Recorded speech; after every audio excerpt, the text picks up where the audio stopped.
We also have the pleasure of being joined by our events moderator, Dr. Jennifer Leeson. Dr. Leeson is an off-reserve member of Pine Creek Indian Band in Manitoba and the proud mother of Lucas and Lucy. She's a Canadian Institute of Health Research Canada Research Chair Tier 2, Indigenous Maternal Child Wellness, and an associate professor at the University of Calgary. Dr. Jennifer Leeson will guide us to the special guest speaker and guide us through a live question and answer session. If you have any questions or comments about the presentation, please use the Q&A feature on the bottom of your screen.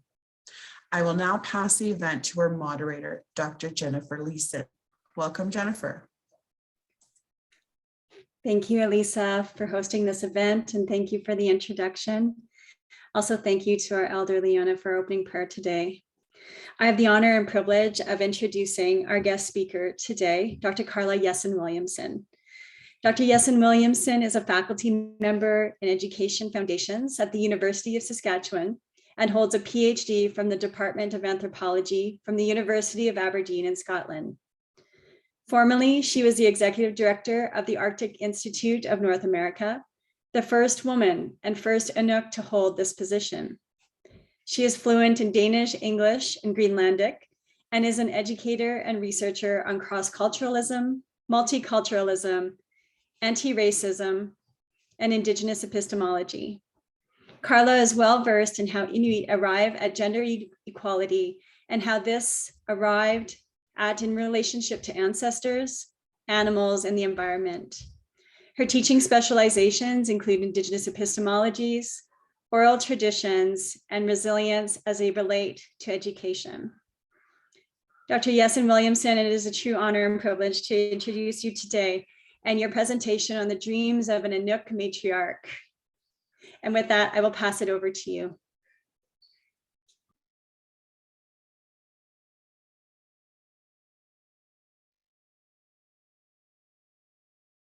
Remind myself with this internet connection on how to do it. Susong na kuya yung mabunga. Bango kaluyang ni sa nukakusa si manakapisyo. Asok to pasang nakpok inusyuni. First and foremost, I would really like to thank everybody for inviting me to make a presentation on this very important one. And believe me when I say that I got really nervous when I heard that I was going to be the first one of the series. But having said that, again, I'm extremely pleased about this and thank the elder Leona and Jennifer Leeson to introduce me, and many thanks to Elisa, who's been with me the last 2 years or so, trying to figure out what we do. Yeah, so I'm assuming I can't see on this one here. I'm in on Treaty 6 territory in Saskatchewan, in my basement of my home, and indeed a guest of the Métis in Saskatchewan. But I've been here for quite some time myself, and I'm very, very grateful to be able to be enjoying good life here in Saskatchewan. That taught me a lot of stuff as far as the Indigenous knowledge systems are concerned, and that on how to appreciate that. So in many ways, my presentation is my gratitude to the First Nations and Métis here in Saskatchewan, but also that of gratefulness for the Inuit that have here in Canada that have really supported me in my endeavors in the university settings. So my presentation is indeed about that dreams of an Inuk matriarch. And I gather that there's not too many people that know much about the Inuit, so I thought that the way in which that they'll be doing that is to make a little bit of presentations about the Inuit in the first place. So on slide, the second slide, yeah, you see the map that was made by the Inuit Circumpolar Council, indicating where we are on this world. We are the northernmost peoples of all peoples in the world, and actually very, very proud of it. But you can see the extensive amount of lands that and seas that Inuit enjoyed on the Arctic. So we have kinfolks in Siberia, and they're called Yupik there. And in the Alaskan, which is United States, there's Yupik and Supiaq actually too, which have not been included there, and Inupiat there. We also have in Canada Inuvialuit, and then we go further east to Inuit Mat, as they call themselves. They used to be called Copper Eskimos. And then, of course, the Inuit in Nunavut, as well as Nunavik, Nunatiavut. And in Greenland, we have 3 people that live there as well. In the first place, the Northwestern Inuit that used to be called Polar Eskimos. And we call ourselves on the southwestern Greenland Galasit, which is a misnomer in many ways. And then in the eastern part of Greenland, they call themselves Inuit. So in many ways, we are divided by the modern state, nation states that involves Russia, United States, Canada, and indeed Denmark, which Greenland was a colony of until just recently. But altogether, there's a little bit more than 100,000 people of Inuit descent that live variously in many places. But in comparison to so many peoples, we are really very, very few peoples that live across the nation states. So you gather then, next slide, just to talk about where I came from. As you can see on the Greenland, I am from the western part of the Greenland, and that's where I grew up. And so I am a Galaluk by that definition. And my schooling was very much involved in me becoming a Dane, a Danish subject, a Danish citizen. So you can hear that in my way of speaking English. I haven't been able to brush it off, even though I brush my teeth every day. But that's how it goes.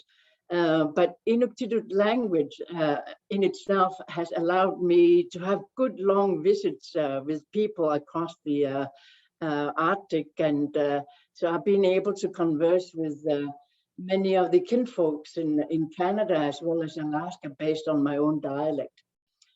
And so as you gather, my presentation was in fact said to be from Inuk Matriarch. And I really like that because as just common folks in university setting, sometimes it's very difficult to have some kind of platform to address issues.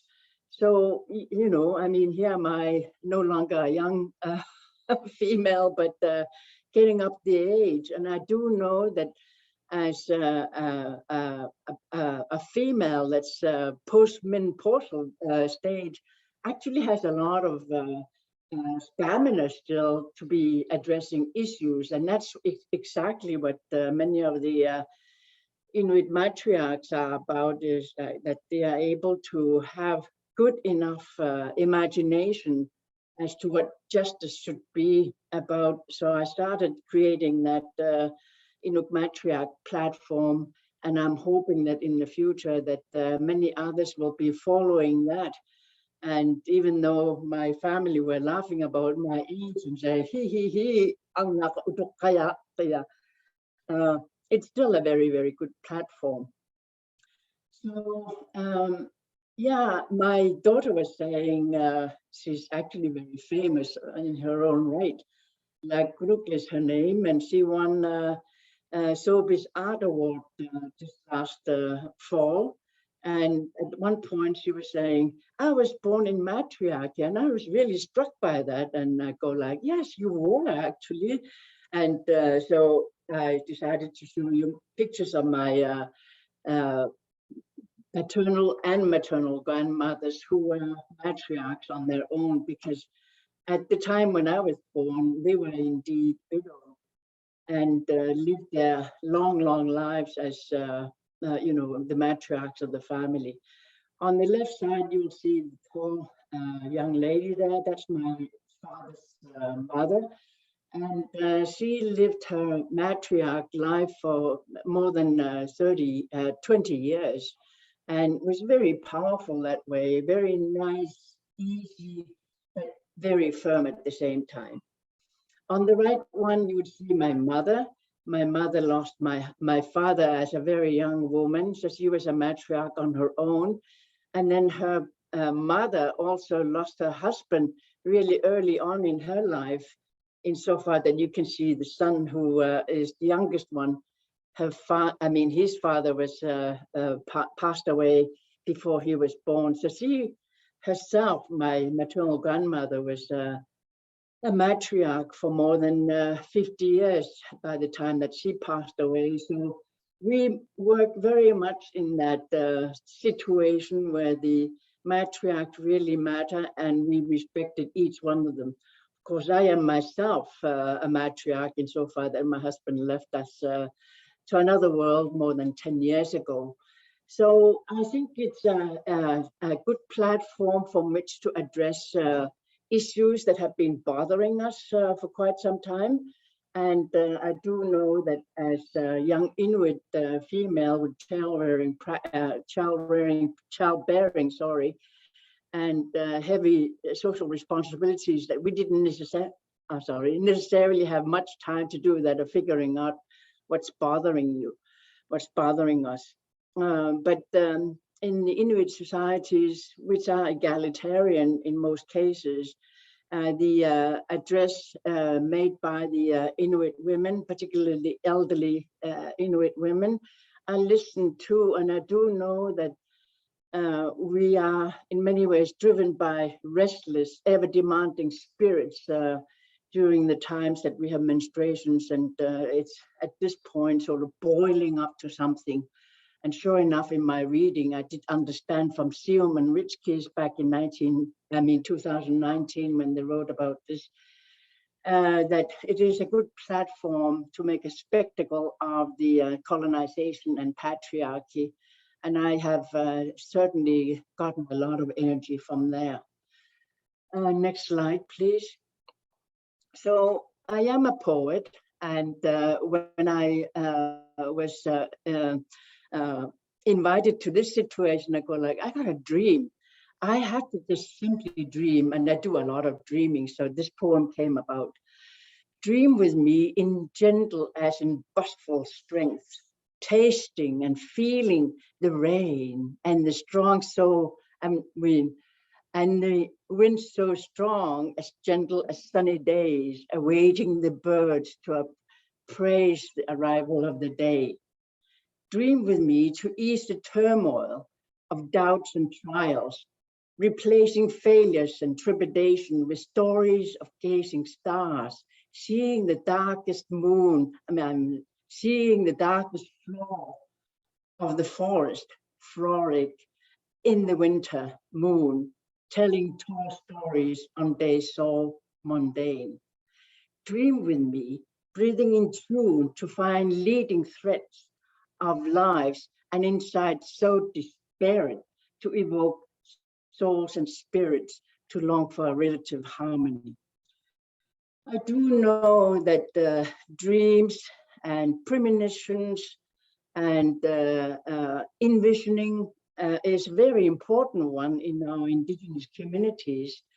And in many communities around the world, dreams are indeed very, very powerful, that actually give us a lot of energy and give us directions. So my own poetry in this one here is like envisioning the longing for a long relative harmony. And that's really what the message that I'm getting from this presentation is, that I do give my thanks to the provost at Indigenous engagement at the University of Calgary. And I am indeed very, very pleased to be speaking on this knowledge public learning series. And I thank Elisa, two young men who patiently been listening to me and sending me emails. And I'm also exceedingly delighted to be part of the dream of Anti-Blackwater, a Kenai elder, who really wanted to rejuvenate and re-energize while on journey. And I think that my poet that addresses my dream, relative harmony, actually denotes that thought. So if we can go to the next slide. Yeah, so here we are talking about indigeneity. And I do know at the very beginning of, back in 1980s and 90s even, there was indeed sort of confusion about who these peoples were, because many of us Indigenous peoples are situated in places of our own homelands, whereby that these homelands that we have are by policy as nation states just so desperately busy building up nations. And I remember that very early on in my own childhood, as in Greenland, the exceeding busyness to develop us as Indigenous peoples to become something else. And that's really the case here too in Canada, whereby most of the Indigenous peoples are sort of rushed into becoming something else, applying all the various kinds of institutions to do that, of changing them into something else. And so after World War II, when the United Nations also became, later on, there was indeed that discussion of the indigeneity. And I wanted to really revive that in form of the fact that previously our rights were not at all appreciated within these nation states. In fact, we were contested as to the ownership of the lands and ownership of the resources. And so 1980s, 90s, yeah, I mean, a lot of the various peoples around the world were indeed doing that, of fighting against the erasure, as we know it, genocide, and forced acculturation under the colonial regimes. And so we didn't really necessarily have unique names as far as the discourses were concerned, but we also know for the fact that we've been displaced in many places. And although we were within our own homeland, and there was certainly that of survivors of genocide, erasure, and forced acculturation that we can speak to. So there are many things that we can indeed talk about. And I myself, in my work that I have done for the Arctic Council's Sustainable Development on working group on which is has just published last year, Pan-Arctic report on gender, I mentioned the fact that the violence against the Indigenous peoples in the Arctic started with the worldviews, and that of the value systems whereby the Western states encroached upon the Indigenous worldviews and value systems. And indeed, as Indigenous peoples, we have many different kinds of various stories on the severity impact of the assimilation and incorporation into state citizenry. And these definitely resulted in significant loss at all levels, including that of extensive loss of lands, loss of benefits from the natural resources, non-renewable resources, loss of languages, spirituality, knowledge, education, oral traditions, and health. But I must say, though, that even though we are experiencing these, in many ways, in polarized world, I must say that the above issues to many non-Indigenous citizens in Canada and elsewhere that thrive on multicultural framework have no idea that this is going on. And so as far as Proul is concerned, when he was writing in the 2018 article that he wrote, he mentioned the fact that the white Canadians claim ownership of the property and resources in exclusion of Indigenous peoples. And that's really what I wanted to talk about. So next slide, please. So assimilation, next slide, yeah. assimilation, nation development, and that of nation building in many ways are sort of a hybrid mix of democracy and capitalism.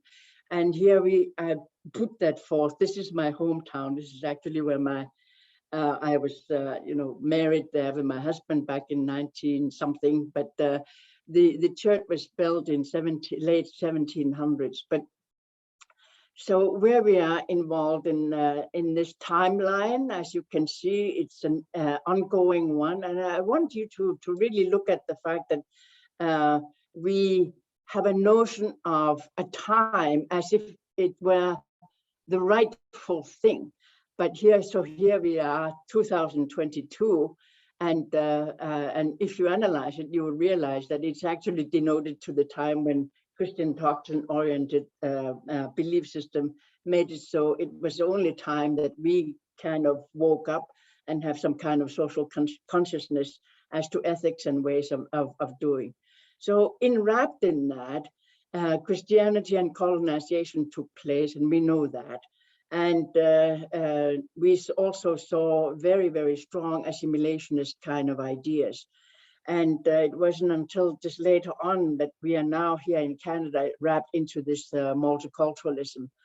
So note the fact that in the context of Indigenous knowledge, that this is called linear way of knowing, and that of the binary system, and I'll get back to that later on. Going back to this slide number 7, who are the Inuit in Canada? I have already shown, can we get that next slide, please? Yeah, I have already shown that that Inuit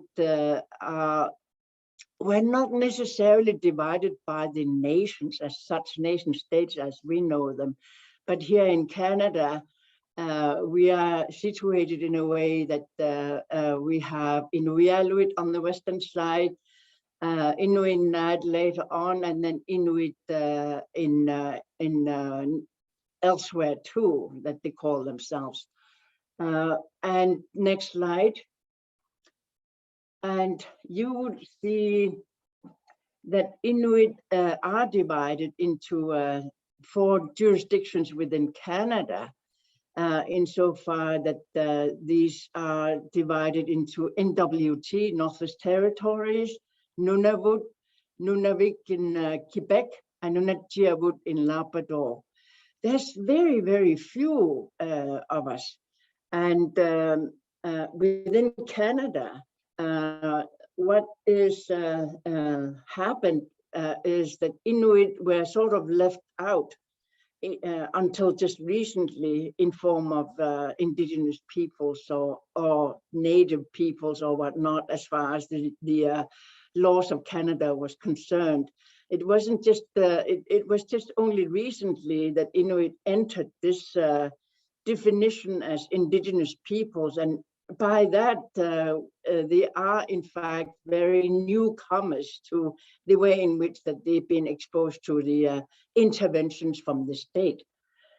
So it is through that then that Inuit became part of the Aboriginal peoples as we know it today by Canadian laws and whatnot, together with the First Nations and the Métis. But as I was saying, though, too, there was a considerable problematic times when the laws of the colonizers that we have endured didn't really know what to do with it. I remember that growing up in Greenland, where the Danes did not really know, and still today have very, very little idea on how to actually create a life that is equal to their own lives. And while the seal for that of taking over the lands and resources, there's very, very little idea on how to come to terms with Indigenous peoples. And as I was saying earlier too, there's certainly this idea within that new nation building. There was very, very little time and effort made into this idea of how they are in the within the nations. So of course, then this became then an issue for United Nations, and in the United Nations then there were indeed some discussions that came about. So I'll go to slide number 9.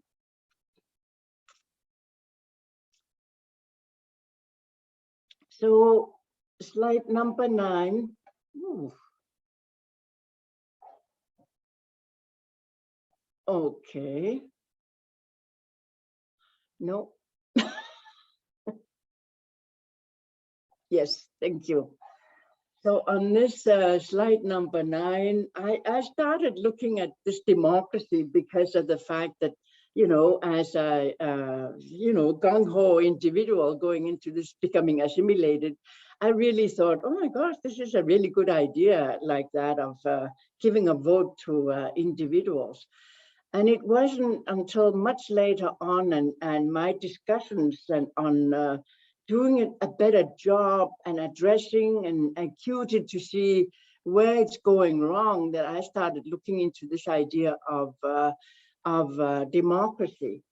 And yeah, democracy is something that we have inherited from the colonial powers, from Great Britain and France. You know, I mean, prior to that, all the lands in Canada belonged to the Indigenous peoples. And the negotiations that happened like that from nation to nation actually took away the lands from the Indigenous peoples. So having taken that, the structure in which that has been put in place in form of the power is invested in the democracy. And the democracy, if you look at it, then actually comes from the Europe. And Europeans fighting against the kings and Caesars and people who trivialized normal people's lives and holding on to the power. But that is strictly that of the European idea, and brought the power into the individuals. As I was saying, it felt like very emancipatory, very transformational, and it is indeed that as far as the Europeans are concerned. So it came here when Canada became colonized that the democracy is something that was desired and carried on here. But I would say that here we are in a situation that all the lands have been negotiated and taken away from the Indigenous peoples. And it does cover 9, you know, the numbers here, I can't even say what they are, but the numbers are there. And in recent times, the lands up north of northern Canada, north of the tree line, consisting of 27% of the total Canadian area. So that's a lot of lands, and a lot of the lands are the ones from which the federal government certainly gets to enjoy the taxes from there. So I started looking at the democracy in a way, looking at the low numbers that we represent in the big bucket of the democratic votes.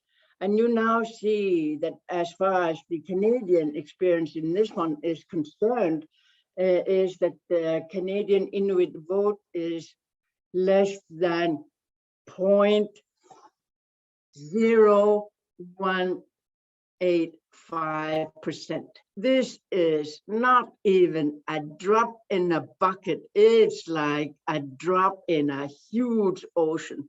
So their vote does not count at all.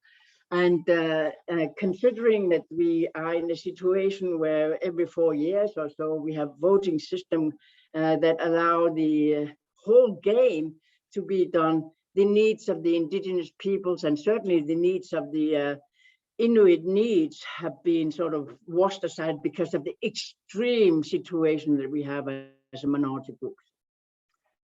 So in my thinking, it is a shameless situation that we have, and I call it shameless democracy, frankly. It is absolutely shameless. Next slide, please. And so when we look at the next slide, then you see that nation building within Canada, utilizing the democracy and put together with the capitalism, it does provide shameful results. Why would Inuit in Canada give 27% of the lands and the seas to the federal government and be in this situation? We have a situation where 54% of the Inuit actually experience crowded housing. We know for the fact that children learning in houses that have 27 or 28 people living in 3 or 2 bedroom housing, where the heck is, homework going to be taking place? 70% of the Inuit households in Nunavut are food insecure. Give me a break. We have the greatest nation in Canada, in the world. Why should anyone be hungry? But it befits that somewhere, somehow, with the name of in the name of democracy, that 70% of the Inuit should be hungry. So this is when my matriarchy comes about. This is unfair. This is not right. And so it goes on. Inequalities are just rampant.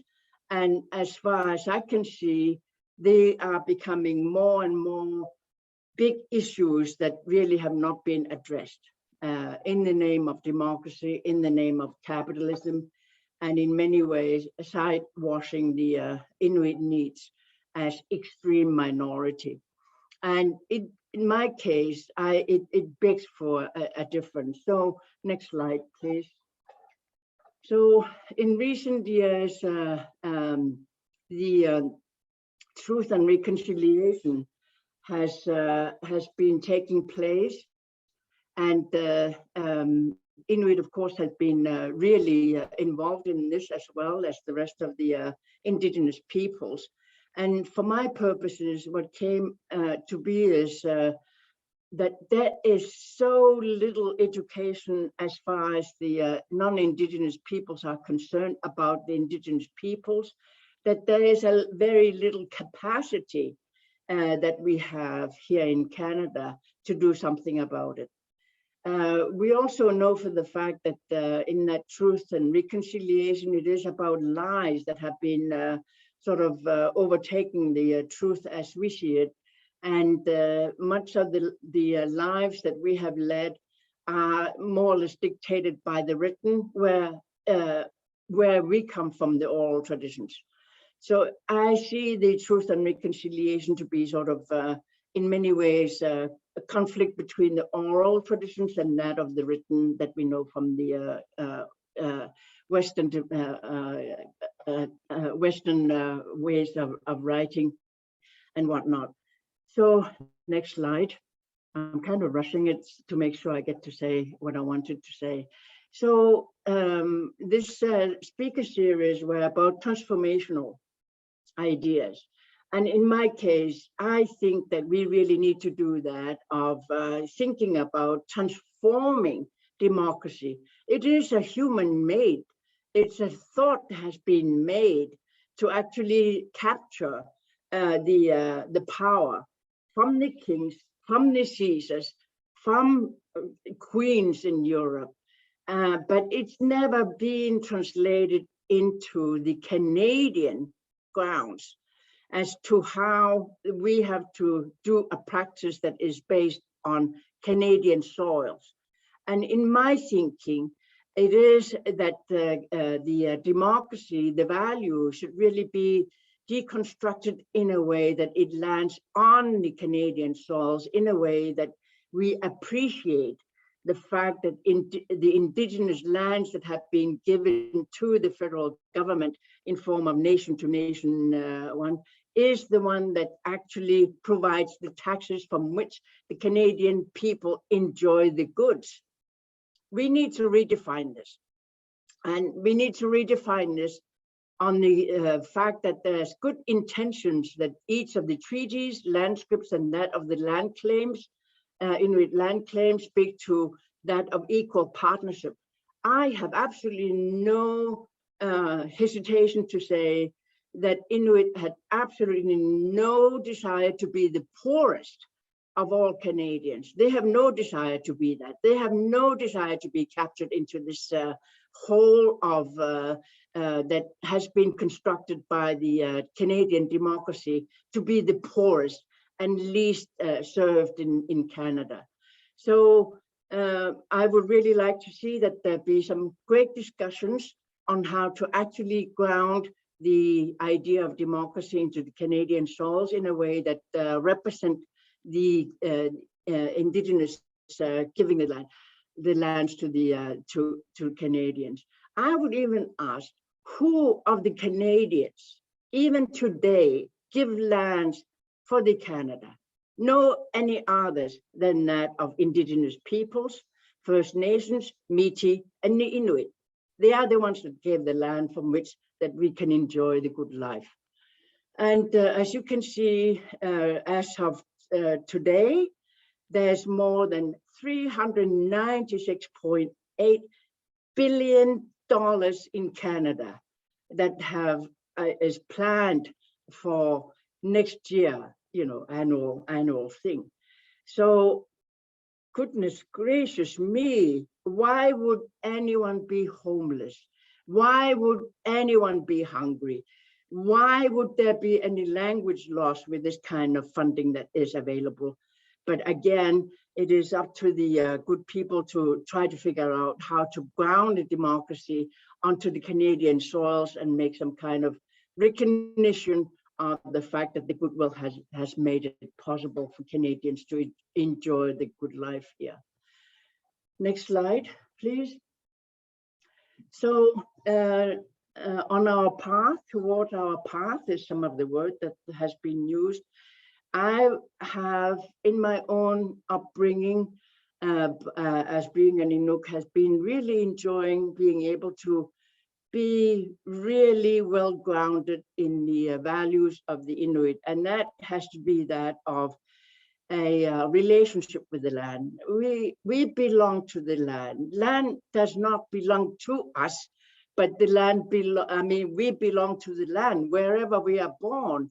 I was born in Uppermute, and I belong to that landscape just as much as the walrus or the seal belong to that specific area. As a human being being born in that area, I am that. I appreciate the fact that Dr. Michael Hart, president of the University of Calgary, has been saying new ways of doing things, ways of connecting, ways of being to be embraced, breaking down the barriers, and seeking guidance from the elders to teach us ancient wisdom that was once silenced. And our relationship with the land, Nunavut, I would say that often we talk about Avativut. Avatit are hands and the feet of us.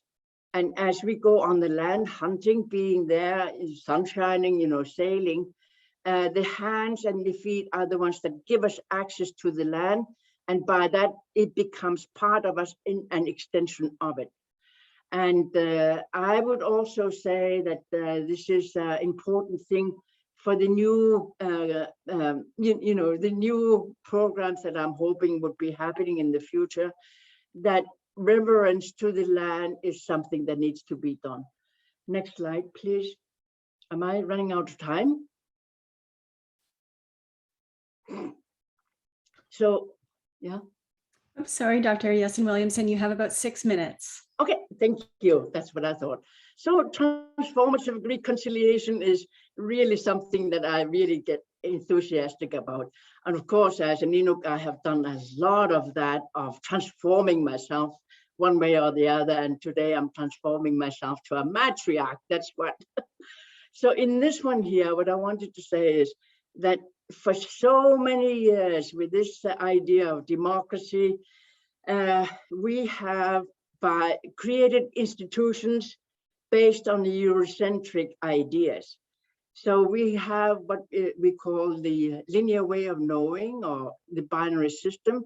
And we understood that it's very much oriented towards the Western European, the male in form of patriarchy, upper class, heterosexuality, able-bodied, and that of Christian doctrine. But when we are talking about transformation, then this has to be analyzed in form of the fact that there are many different kinds of knowledge systems that exist. And we have here at University of Saskatchewan built a lot with the medicine wheel. But I myself also brought into this discussion on ways of knowing, the Inuit ways of knowing, which is holistic. Each one of these are holistic. The Eurocentric is in many ways by memorization. The two, medicine wheel and that are ways of Inuit ways of knowing, which is holistic, provides a very much analysis of oneself and internal learning. I have to rush. I hope somebody's going to be asking questions in those areas because we have good time to do that. Next one then. So what I wanted to see is, since the University of Calgary has decided to do that, promoting the transformational reconciliation, that there actually be an undergraduate program to be developed that is interdisciplinary in its form. I do know, and I have been teaching at University of Saskatchewan and other places, that much of the undergraduate program is by memorization. Thomas, can you get that, please? And by memorization, where they're not really exercising ways of analyzing themselves in context, definitely in context of the Indigenous peoples. But for that to be created in a way that they look at the processes, what the democracy is about, and the processes that they understand in relation to Indigenous peoples. I would say at this point that each of the departments that we have, whatever institutions there is indeed that of linear way of knowing binary system that is in many ways genocidal in nature. And these learners have to learn, each one of them, learn how this is practiced and pinpoint those and be able to make some changes very directly through that. Love to the land, applying Indigenous ethics, individual responsibilities, because being on the land and being born on the land gives you exactly that, the ethics that you have to live with the rest of your life, and individual responsibility that we have to the land and the animals and the spirits that we have. May also the Indigenous languages and the Indigenous knowledge system be put in place, but I would also very much like to see that Canadian law be critically analyzed in a way that it is the very, very tool from which that the colonial powers are implanted into the Canadian soil, for that to be a new one whereby the universal laws that we live by are actually implanted in there. Last, please. Oh, allow me to sing to my little one here. This is my last youngest grandchild, about 5 years ago, greeting me. I got her to smack my face, you know, and she just loved it. So that's the end of my for listening to my presentation as a matriarch. Thank you.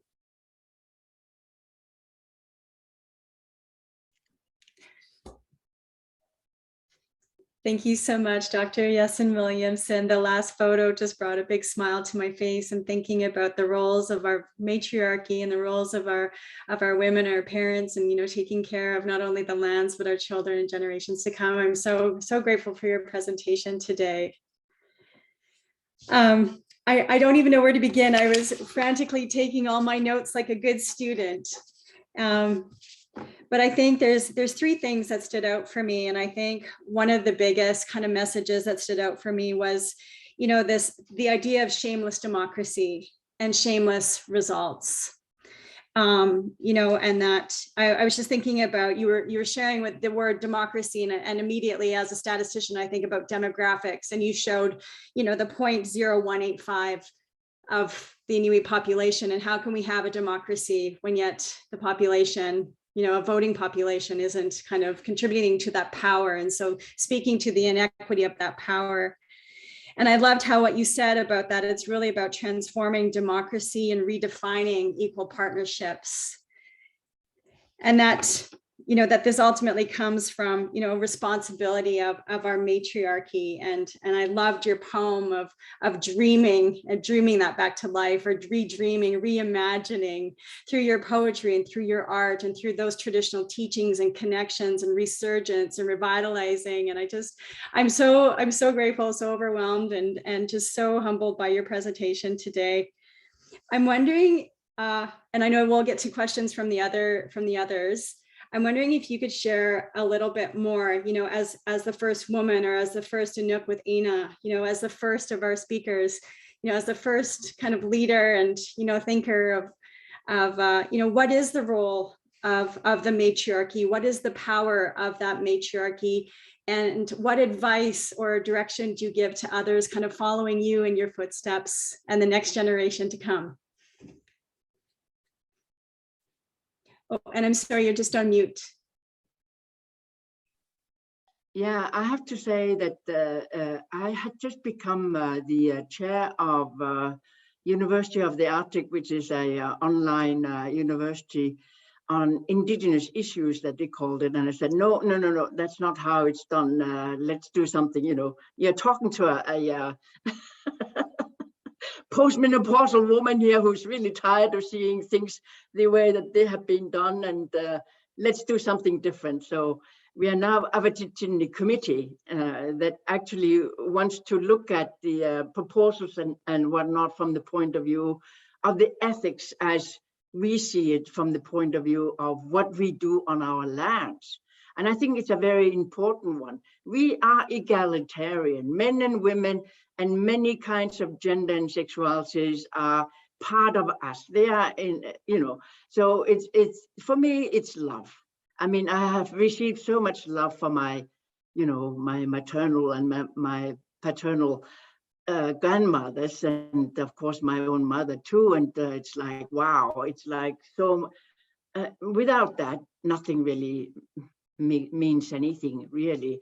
And yet in the system that we know that is full of patriarchy, matriarchy has been kind of lost and seen as non-existent. But in our communities, it exists. And I would like to see much more of that, in a way that the institutions that are engaged in what they think is good living, that they take that into consideration. We also are in a situation where many of the First Nation, Métis, and Inuit children are being brought up by single mothers, and that's a reality of the colonization. That's the reality of this extreme confusing times that we are experiencing, of being subjugated into citizenry that is based on our extreme minority situation that we have, and for this majority to continue to just trivialize our lives. So I think it needs to be redone, understood, and I'm certainly there for that, that's for sure.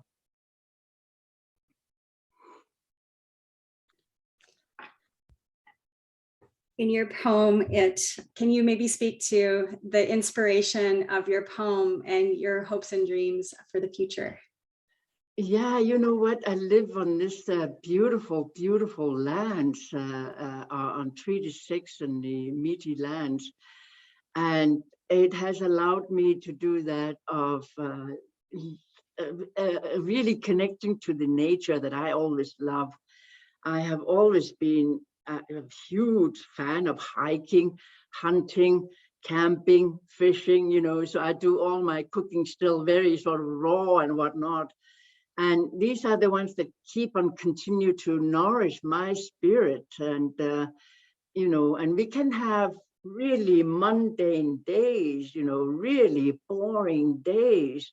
But if we can do that, of seeing the darkest forest floor, middle of the night, you know, it's so dark, but it's dancing, frolicking. In the full winter months, it's like, it just goes like up there like anything. And dream, it gives you that sense of dreaming. You know, the rain, just tasting it and feeling it. In a very, very dry days in Saskatchewan, it's like, wow, it puts you in a daydream. And gentle sunny days where you wait for the birds to sing their songs, you know, for the daylight, arrival of the daylight. Who does that? They do, right? So it's like, yeah, poetry came as a force to me.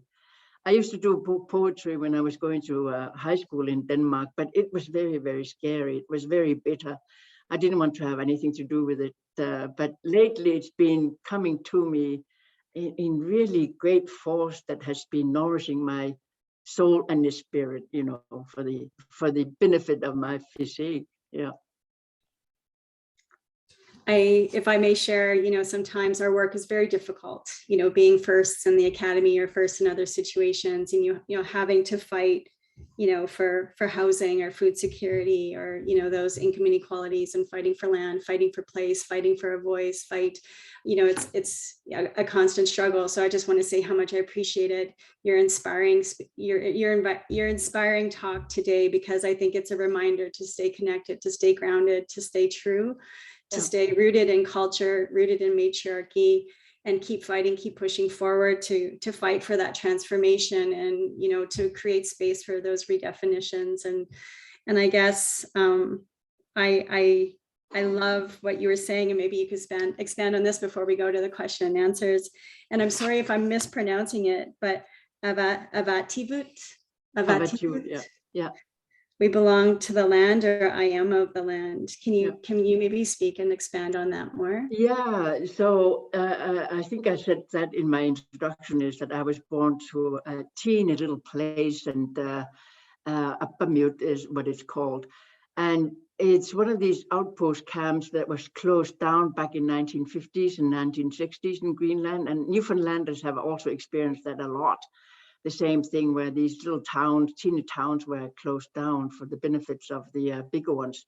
And the same for the Canadians in Canadian North, Inuit that have been replaced to actually claim the North for Canada. They were displaced.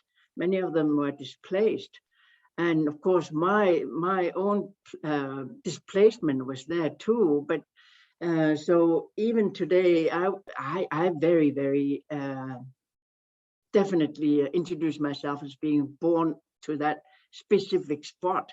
Okay. And it's very political right now, because there's many people who are relocated, and the relocations have tremendous negative impacts on many individuals in Greenland, and it provided a lot of trauma.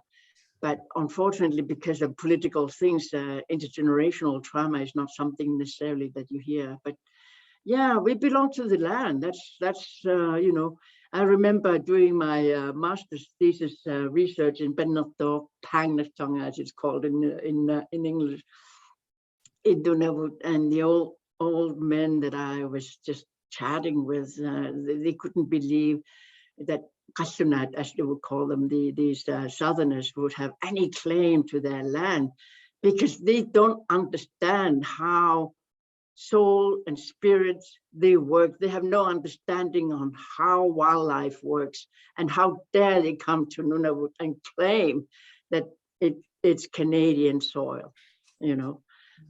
So that it's still that sentiment is still very much strong among the Inuit. How the land speak to us, it's very common. And as human beings, it used to be that you're not allowed to say I love you. You know, it's how modern it is to say I love you, I love you. Everybody's using that. In previous generations, don't dare to say I love you to any human beings. It's always about loving the land first, and then project that to the human being. Isn't this a beautiful day feel the softness of the rain, feel the softness of the sun, you know, then you are in real love. Dr. Jessen Williamson, thank you. Thank you so much for sharing your story and for your place and your matriarch and your family photos and your connection to land. And I just, yeah, I'm so grateful, so humbled. I think now is the time to take a few questions. We have a question from Linda Doyle. Linda Doyle says, Dr. Williamson, you touched briefly on how we come to define and identify indigeneity. A particular note, you identified those who are reconnecting to their ancestral connection to a homeland. As you are likely aware, Indigenous identity is contentious. I wonder if you can expand more on these ideas a bit more. Yes, when I was looking at the term indigeneity, that is very much used in context of who we define ourselves, I have to constantly remind people who use the term indigeneity as a noun. It is actually a noun that is used for United Nations discussions on how we are secondary in our own homelands of nations, and secondary in any of the levels of characteristics of lives and whatnot. So I have to remind that, but Indigenous person as such is the term Indigenous is a very broad one that just came about not long ago. It used to be Native people, it used to be Aboriginal people, and now we are using this Indigenous person or people. It's fairly new. And due to the fact that these genocidal policies under the assimilation, stringent assimilation, there's many children that have been taken away from the communities, and Inuit certainly have experienced that in form of the experimental children, both in Greenland as well as here in Canada, that were taken down to south to teach them to become citizens as quickly as possible, and to utilize these experimental children to be the leaders in taking that lead. So there's lots of children back in 1960s whose lives have been grossly altered, whereby languages and even kinfolk connections are severed. And these are the ones that are seeking, re-seeking and reimagining to be partaking in lives as Indigenous peoples. So yeah, you are right. It's a very political one, and there'll be much more so. And we have here at University of Saskatchewan, we have imposters that we need to deal with. And how that's going to be dealt with, I don't really know yet, but hopefully in the future we'll get to know what these look like. And for my own purposes, I do know that from the First Nations point of view, if you go back to slide 14, that because there has been so much in my case, Danification, and so much making Tukasunak to be a southerner in Canada, that many of the elders would say, we are not full human beings. So when we talk about a full human being, it is a person that is cognizant as a holistic person that actually by body represent the soul system. The soul is a name, and the soul has a name, has a home in the universe. And it's a force that you take on. So when we say "atsok-tapok," it's like taking on, like a clothing, a character of a name. My name, Karla, is actually one of my cousin's name who passed away before my birth. And it's whose life that I'm wearing in my body. So it connects you to family, connects you to the community in a very profound way, because I have to always go to my aunt and you know, celebrate the fact that I'm her daughter twice, because her two kids passed away the same day, and the second name that I have is actually her daughter's also. And then, when you don't have that responsibility, the community members would very, very easily finger point at you and saying that you are not whole person. Can you see that? And then third one, the spiritual aspects. And the spiritual aspects is when you are part of the land.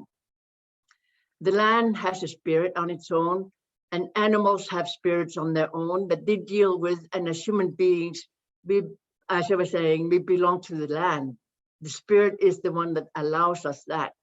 But it's also the one that allows us the universal truth of seeing the seasons, to be able to understand them the good way, and for us as human beings to understand the thinking and ways of being as far as the animals are concerned. And this is an exercise that allows you to be much less narcissistic human being, you know. But as I was saying, individuals that are well versed as seeing human beings to be full human beings, meaning that they have these three things together. They call upon you. Oh, you are not, you know, a full person. You haven't even grown up yet, you know. And that's the notion. And actually, the same thing, medicine wheel, the spirit is the one that grants the individual to be related to the land, and for a human being to be fully aware, fully cognizant of the responsibilities. Yeah. Thank you. This is from Shauna Cunningham. Hi, Karla. So great to see you. Thank you so much for sharing your insights. Great to have an Inuit perspective on colonization and the Northern Circumpolar region. What do institutions need to do to bring more attention through the Academy to Inuit peoples and the North? Yes, thank you. Hi, Sean. A long time no see. I missed you so much after I left University of Calgary. Yeah, I mean, Canada, unfortunately, has been really, really slow in investing good institutions in the far north. And we are in a situation in Canada whereby the Inuit in Canada have no access to their own university.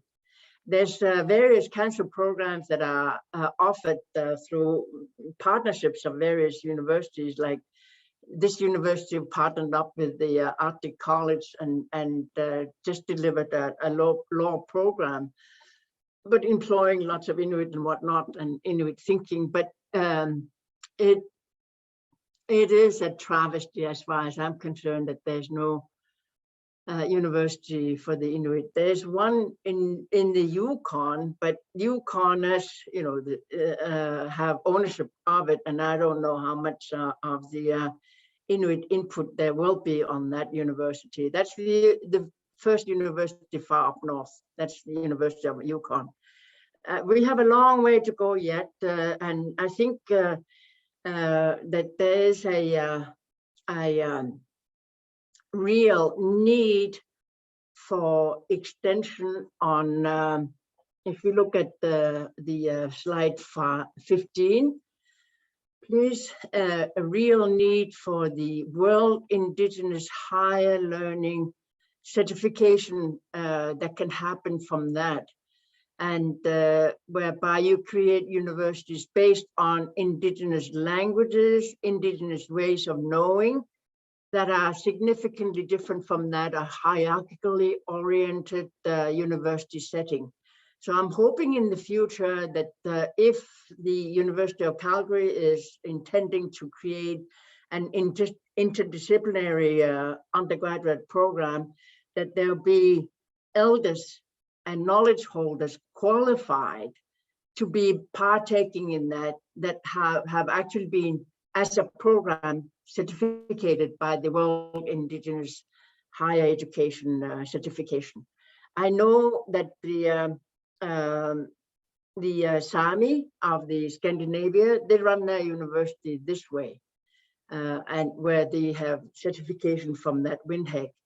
And so they're able to hire Sami speakers who have PhDs, but they also hire local people who are revered and respected by the Indigenous Sami people themselves from these communities. So that's how they run it. And I'm hoping that, I know for the fact that I worked with the Nunavut government trying to set up a university for the Inuit in Canada, but universities of Canada turned it down because the Inuit didn't have more than 500 students enrolled yet.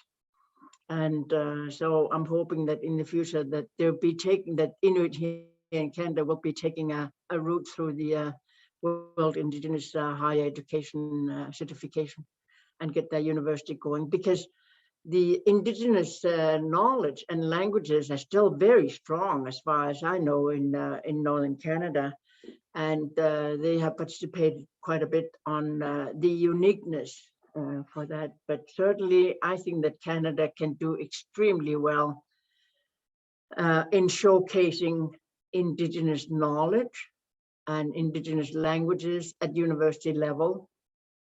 And again, it has to do with that, as far as I'm concerned, is evaluating the democracy and how it runs here and deconstructed for our purposes. Thank you for your question, Shauna. We have a question from Barbara. Barbara Bridges, could you please speak more about what it would look like if Canadian law included the universal laws of Indigenous people? Thank you. Okay. Oh, thank you for that question. I can't say that again. It's a good question. Mm-hmm.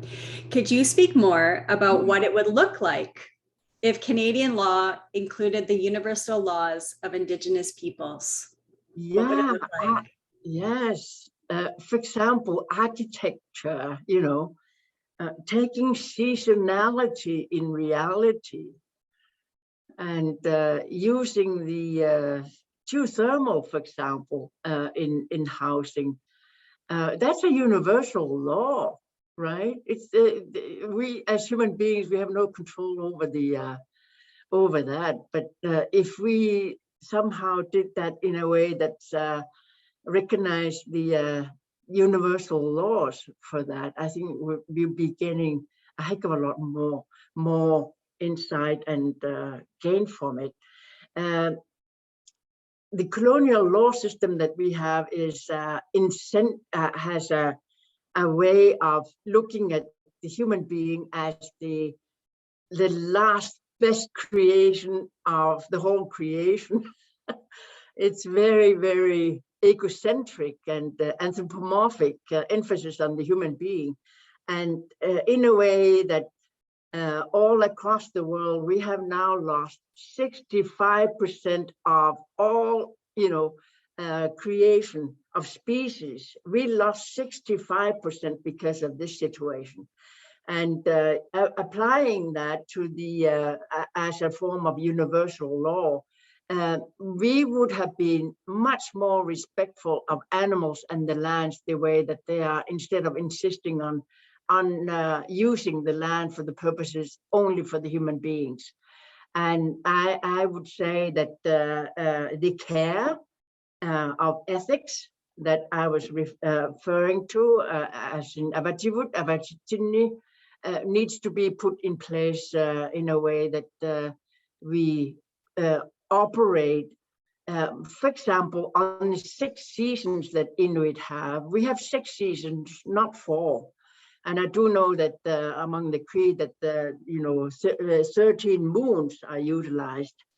And so different kinds of calendar that can speak to different kinds of activities that are much more aligned to the really the environment from which that we depend on our lives. Don't deny that for a moment. We cannot do without the environment. We cannot do without the heat. We cannot do without the snow and whatnot. That's a reality. And I think looking at it from that point of view, even on that point of view, would be very, very useful. Universal law, I can't help, I'm a woman. I was born that way. That's a universal truth. But why should I be secondary to a Kasunak man, a Euro-Canadian man? Why should I be secondary, right? It's a universal law, surely. I can't see the participants and their reaction. I get kind of worked up. Yeah. I think we have time for one more question. And I know you were speaking to this, but in the previous question, but this is a question from Margaret. She was asking, Karla, could you explain the 3 circles on the slide? It was a little bit difficult to see with the Inuit ways of knowing. And can you provide an example of how we can incorporate these ways into our systems to create more equality? Okay, so if you, a book that I have written actually is called Inherit My Heaven. And I went back home to my hometown to do that of studying gender relations based on the understanding that Inuit practice the egalitarian practices. And I really wanted to do that of figuring out how did that, I mean, I married a Brit, and we had great discussions on this and that, and I wasn't going to be a secondary to that guy. We had great lives because of that, but in that holistic way of being, we have Chimi, which is like, the common thing is to say, when you're a holistic person, I feel everything from that point of view. That's what you would say. And anything that happens is like, when we were moved to that town, my parents and my grandmothers were very concerned about the fact that, our welfare has to be fed through this. We were never hit or anything like that, but we had to, if there were anything like that they saw as being misbehaving and misaligned, they would tell us. And telling us, it's like we had to make a contribution to the well-being of the family. And the contribution has to be that it is aligned with aligned with the body, aligning the name and the soul and that of the spirit. So I use that as my analytical tool to evaluate how Inuit arrived at gender relations. And that's exactly it. So as a human being, we have bodies. That's a universal law. Without a body, you don't exist. But then as a human construction, it's the soul and the spirit. I mean, the soul of the name, it's a human construction. The spirit is latent. You have no control over it. It's controlled by the nature. And so when men and Inuit men and women are equal to one another, it's this threesome, 3 spheres that they negotiate. So a person may fall in love with another person that has strong spirit because of the person's lack of it, right? And so it's not about good looks, by the way. It's all about desire. Look at that person with this great spirit. I fell in love with my husband because of his great spirit. And so you help one another based on these. And I also know for the fact that when people are in trouble, individuals are in trouble, that there's a tendency to cleanse oneself. For example, I mean, if you're just so bodily oriented in a way that you go for huge amount of money, you know, and then all of a sudden it's all lost, you know. And I have known people who lost millions of dollars, and they revert back to that and going like, how do I cope with this, and how do I do this? They go back and do that and analyzing as an internal journey of coming to terms with limitations, but also getting to know where the strength is and align themselves according to that. And so I've written that. It's called Inherit My Heaven, and I know it's available through internet because Government of Greenland published it, and it's now available through internet. So look up my name and then see if you can find Inherit My Heaven.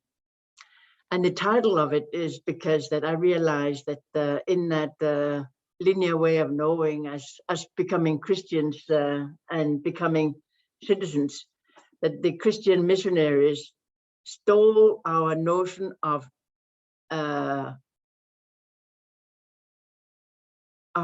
heaven, that they made to heaven, as in Christian heaven, was actually transformational knowledge that you gain from becoming a shaman. A shaman gets to have an insight utilizing these three, and for that person to be able to articulate new knowledge, grounding the knowledge in these. Without that, you can never become a shaman. If you cannot entice the transformational new knowledge to others, you're not a shaman. So for that, it can be male and female, and I'm pretty sure that you know that I am a shaman by that, of being able to address the transformational knowledge that I have gained through this exercise, and for me to be able to articulate it in a meaningful way in your language, not in my language, but I can do that in my language as well.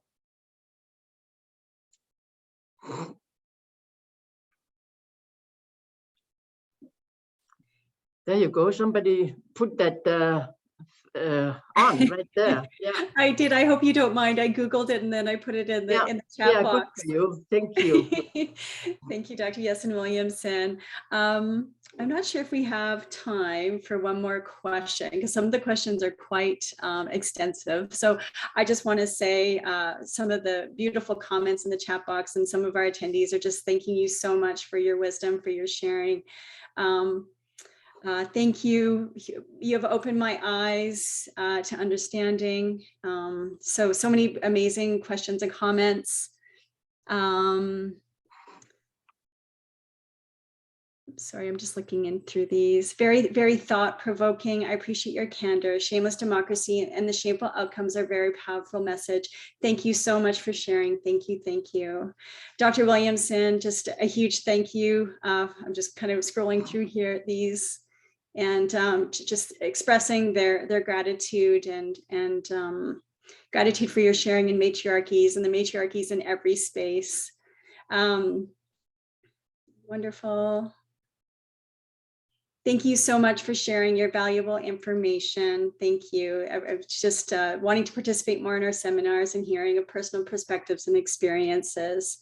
Thank you so much, Dr. Williamson. I'm so glad I attended your talk today. Your messages are so important, and you are a wonderful speaker, sharing your knowledge, wisdom, and truth. Blessings to you, and take care. This is from Joanne. I could go on, but we're at time. So I just want to express my sincere gratitude and appreciation for you, Dr. Jessen Williamson. Thank you for sharing your stories, your passion, your poetry, and your work throughout the time. So thank you so much. And thank you to all who joined us for today's first series. Well, thank you for being there. Dream with me. Dream with me. Thank you.